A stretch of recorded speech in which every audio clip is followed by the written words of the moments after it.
Hello, it's Davy Mooney coming to you from the University of North Texas, where I run the jazz guitar program. Benedetto artist, Sunnyside Records artist. Got 5 Sunnyside CDs, including the new one, Way Back. I got 2 Mel Bay books, Personalizing Jazz Vocabulary and Into the Labyrinth, An Anatomy of Position Playing for Jazz Guitar. And let's see, it's about week 6 here in the fall 2023 semester at North Texas. We're all very busy with lessons and guitar departmentals and improv class and all of that, gigs, hockey season, my kids.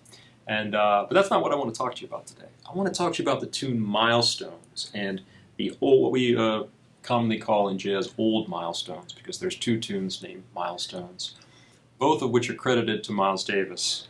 There's the modal one from the late 50s, which is kind of a fun, like G Dorian and Aeolian bridge, modal romp from a great record called Milestones. And there's also the one from, I believe, 1947 that's recorded on, I don't know if it's a Charlie Parker date or a Miles Davis date, but with Charlie Parker on tenor and John Lewis on piano, and Max Roach on drums, Nelson Boyd on bass. I think that's right, actually. And, you know, the word on the street is, as with many tunes that Miles Davis claimed to have written, this one was probably written by someone else, namely John Lewis. And by the street, I mean the internet and Wikipedia. But yeah, Miles, you know, I tend to believe when people say that, because he definitely stole published tunes that he didn't write under his name. But then it's funny because I hear that Donna Lee he did write, which seems like one that he would have stolen, but who knows, you know.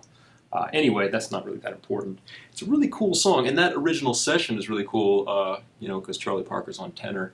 And just the sort of compositional aspect. I mean, the tune has it's sort of an AABA tune with a little intro that people do, but don't solo on. And it has a really interesting kind of chromatic harmonic progression. There's a lot of 2-5-1s and things like that.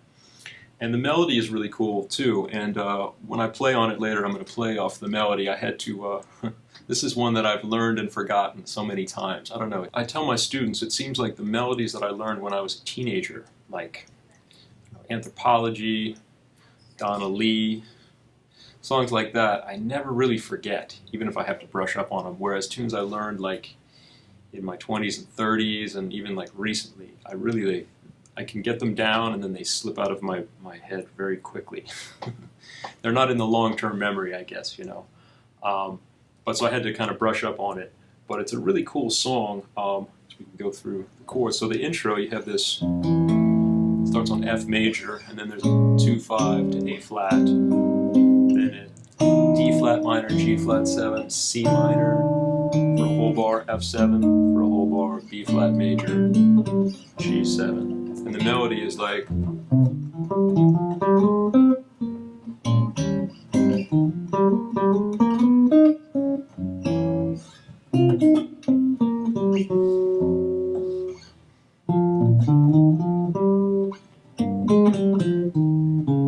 so some cool, you know, 8th note lines over those changes with some interesting alterations, like is that the super low green scale? Almost. But it's a cool little intro, though they never go back to that intro. And then the melody of the tune, the A section, C minor, F7, B flat, major, E flat 7, A flat minor, D flat 7, and then C minor, C sharp minor, F sharp 7, B minor, E7, C minor, F7, B flat. And then the original versions go B minor, E7 again to get you back to C minor. So that's a lot of chords in an A section. I'll play through it in time one more time. So like C minor, F7, B flat, E flat 7, A flat minor, D flat 7, C minor, C sharp minor, F sharp 7, C minor. Oh, sorry, B minor, E7. Oh, I messed it up, y'all. I'm sorry. C minor, I won't say them. F7, B flat, E flat 7, A flat minor, D flat right here. One second.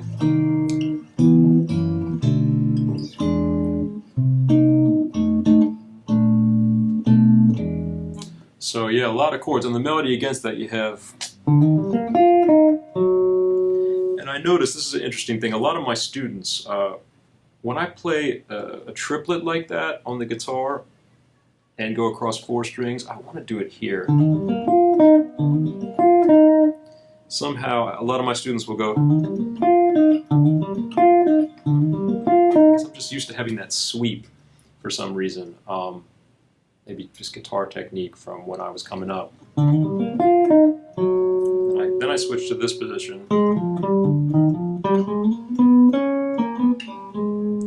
Because that makes more sense to me in that part of the neck. And then for this part, where the chords go like that, I go... Just found it like... Find that easier to do here. And this is an interesting difference between the melody on different versions. I really love the Joe Henderson version on So Near So Far with Schofield and Al Foster and Dave Holland. I'm always talking about that record. It's very important for my development, just listening to guitar as a accompanying instrument with saxophone, with no piano. And they play the notes a little different, like the Charlie Parker Miles version. They go...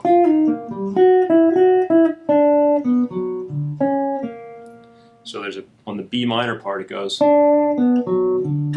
a B natural, whereas on the Joe Henderson version he goes, plays an A natural there. So it's kind of the same as what you play on the C minor, like an E flat triad. And on the B minor it's like a D triad, but the original they play a B natural. And it's funny, on the 7th bar of A section, you know, the melody is, and Schofield plays this cool little counter line where he goes, as the melody goes down. It's kind of fun. I don't know if I could play those two at the same time. But so that's the A section, and in that chromatic part, it's kind of tricky to play over. I'll talk about that in a second. But then the bridge, you have A major, A minor, D7, G major, octave the scale, A minor, B minor 7, E7, A minor 7 for a bar, D7 for a bar, B flat minor, E flat 7, D minor, E7, and the last A. Same thing.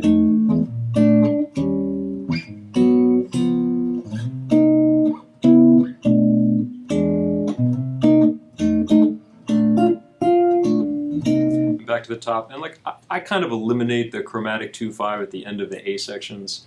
I mean, they play it on both of the versions I was talking about, the Miles and Bird one with John Lewis, and the what's his name, Joe Henderson version. They'd sneak that little E minor, B minor, E7 at the end of the A sections, but I mean, I got enough chords to deal with this tune, so I'm leaving it out. So the bridge melody is kind of fun too. The bridge melody goes... And there I do play that there. I do play that there rather than... I don't know, I'm not consistent, y'all. Just kind of play things where they lie for me on the guitar.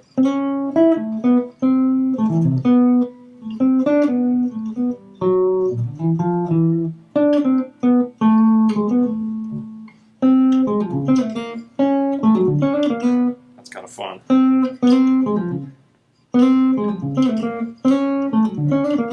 Can do that with a legato. You know, whenever I have triplets like that, I try not to pick them off. I try not to go. I feel like that's not the right sound. I want it to be legato, so I'll go. I'll pick the first one and the last one of a triplet like that, 8-note triplet. I guess that time it's a little bit funnier, but you know, yeah, no, that's so I'm picking the first and last note of the triplet.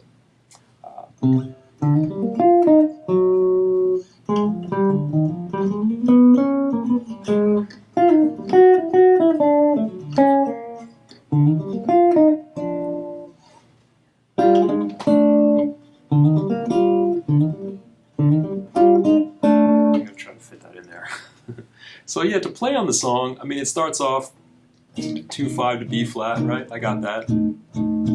B flat, kind of 1, 4, And then the A flat minor, D flat 7 is kind of interesting. So it's like a chromatic 2/5 or a tritone sub with a 2/5 that would go to C minor. So the song he could have gone B flat major, E flat 7, D minor, G7, C minor. Would be a pretty common progression that you get in a million standards. But instead of going to D minor, G7, he goes A flat minor, D flat 7.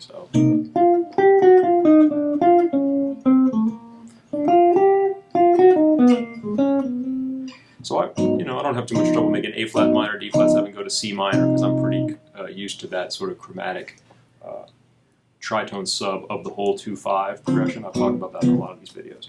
And then the tricky part is the C minor, C sharp minor, B minor, E7, back to C minor. It's just so chromatic, and this is one of those places where I really look for common tones. Like for instance, from C minor to C sharp minor, you have like B flat, it's a good note, E flat.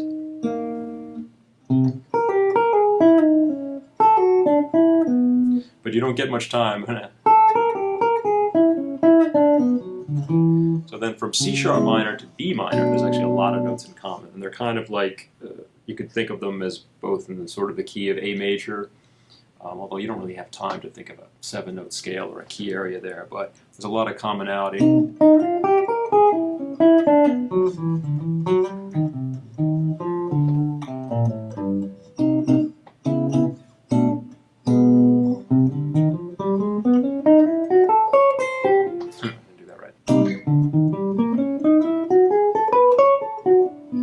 Sometimes I'll try to keep a line going in one direction, even as the chord, so the bass melody's going, the bass note line is going like that, C sharp, C, sorry I can't talk today, y'all, C, C sharp, B, at the very least. If you want to put 5 chords in there, it's like C, C sharp, F sharp, B, E. So if I just keep a line ascending,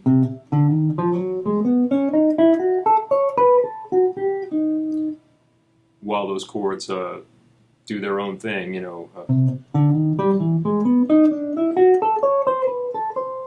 with bass line, or I could try to descend, let's say.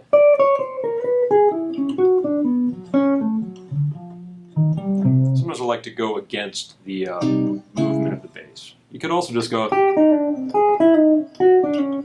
sounds like,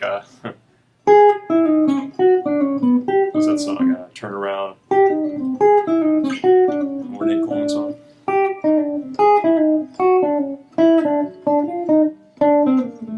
Nothing wrong with doing that, but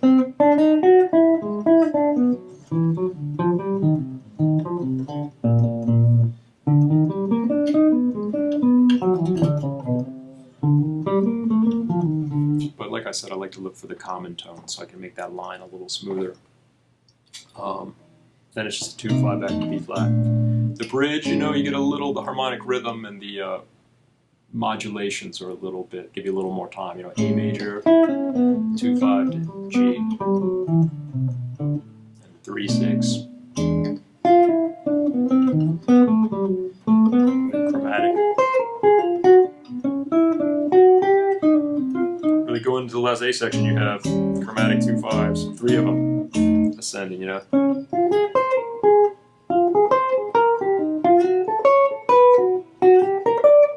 There's nothing wrong with just moving something up in half steps. To get sick of that, maybe you could go the opposite way. The chords are going up, you can make your line go down. You could go, let's see.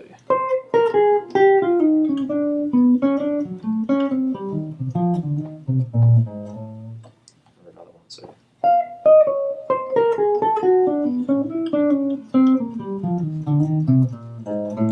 I just sometimes like the idea of that type of contrary motion. And then you're back at the A section, and you got that chromatic thing again. So mercifully, the tempo on this thing is not usually that fast. Although I had a student in guitar departmental the other day, like trying to play it kind of quick. I was like, dang. With all those 8th note triplets in the melody, it can be kind of challenging. But really great tune, harmonically dense, melodically interesting. And yeah, check out that 1947 version with Miles and Bird on tenor. That's the same session, I think, where they do Half Nelson, Sippin' at Bells, I think. So it's really cool, like, Bob melodies and Bird on tenor. And then, Joe Henderson, So Near So Far, one of my faves. And there's a lot of, like, live versions of this tune on YouTube by all the all the cats. So, all right, I'll play a few. I'll play the melody and a couple choruses on it. Hope you enjoy.